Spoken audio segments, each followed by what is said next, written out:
Spirit Bending is definitely one of the weakest of the new sub-elements, which makes it even funnier when you get so good at it then people think it's overpowered. Here's some tips and tricks to be great at Spirit Bending.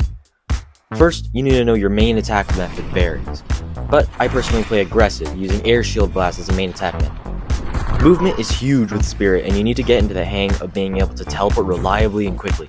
I practice this by just teleporting around as quickly as possible on a set path until onlookers think you're an angry Enderman in the rain. Alright, let's get into the fun stuff. A really simple yet deadly move is Spirit Ball stacking, which allows you to one-shot anyone. Sounds too good to be true? Well, it is. I've only ever hit this like twice, and it was against people who either didn't know how to play or weren't paying attention.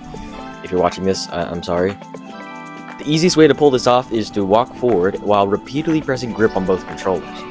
The movement from walking forward will cause the fireballs to move very slowly, and then you just air vacuum them all into one super orb with the density of a neutron star.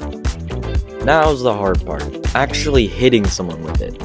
I found that throwing the orb of mass destruction is basically impossible unless you're throwing it sideways, so that's how you gotta do it. So to set it up perfectly, when you're casting the orbs, you gotta be facing 90 degrees away from your enemy, so you can instantly toss it in their direction. And there you go, now you can one-shot anyone. The next trick is commonly called drill stasis, although it's technically not stasis.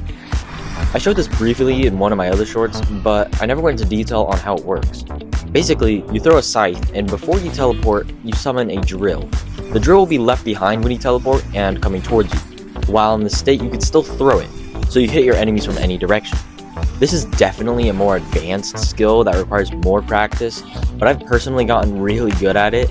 It always splits my opponent's attention, making them easier to beat. Talking about deception, it's good for you to know how to fake out and teleport. You can do this one of three ways. Either throw a scythe off the map where you won't teleport, throw two scythes on different directions of your opponent, or throw a spear orb, which is briefly assumed to be a scythe. That last one sounds silly, but you'll be surprised how often it works if you throw a singular spirit orb, which doesn't come anywhere close to hitting your enemy. They'll think it's a scythe for just a bit, and 1 second is all you need to surprise them. While teleporting is nice, if your opponent tracks a scythe and is waiting for you, it's good to know proper teleporting etiquette. Unless you are surprising someone or need every second you can get, you should block every time you teleport. The power this simple habit has is so strong that I've had about 14 players rage quit in my lobby off the fact I just parried everything whenever I teleported. And if I didn't parry it, I at least blocked it. People target the place you're going to be more than where you actually are, because it's just so tempting to know that you are guaranteed to teleport in that spot.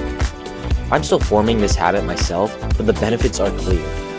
I hope this helped you form a better playstyle when you play Spirit, and I'm hoping to see the results in more epic battles.